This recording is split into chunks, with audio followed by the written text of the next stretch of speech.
On another episode of Ghana is Screwed, and God literally has to fast track the second coming of Christ. Nana Agradaa has done her thing yet again, and this time she did it under the guise of being a man of God.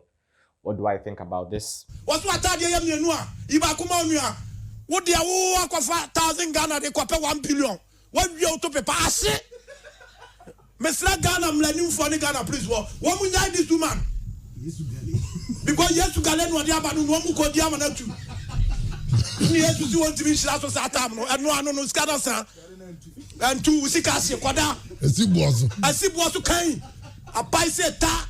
Now, in Ghana, we have a lot of financial institutions. They are not the very best financial institutions when you compare them, but I mean, they do relatively well. All of these companies offer services where you can come and make your investments and you can reap dividends.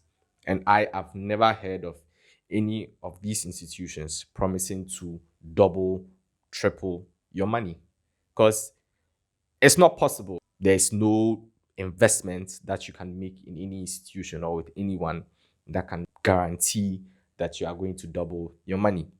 So then why on God's green earth would anyone trust someone like Nana Agradaa?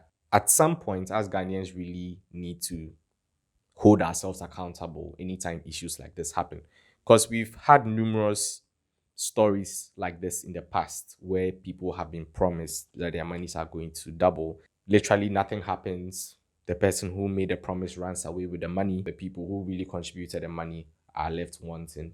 There really isn't a really solid way to prosecute people like this. So we have people, the likes of Nam1, who are still roaming the streets, are not in jail.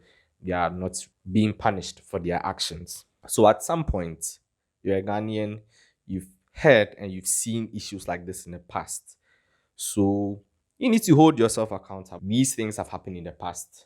So why would I want to put my money into something I know is going to fail? Each time something like this happens, we always look to the government to offer solutions on how we can stop, this reoccurring problem.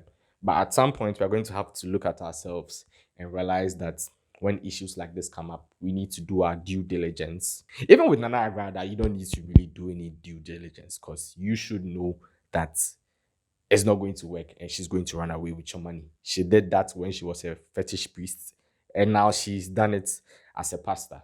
We all know for sure, if another person comes like that 5 years later and says, I'm going to double your money, Ghanaians, we are just going to put our money into it yet again. We will never get the money back, and they will now cry to the government to help us, and the government literally can't do anything. Most likely, Nana Agradaa will probably not do time for reaction. I really don't feel sorry for you. Take the money, go to a credible financial institution, go to credible financial advisors and ask them how best you can grow the money you have. Ghana is a developing country.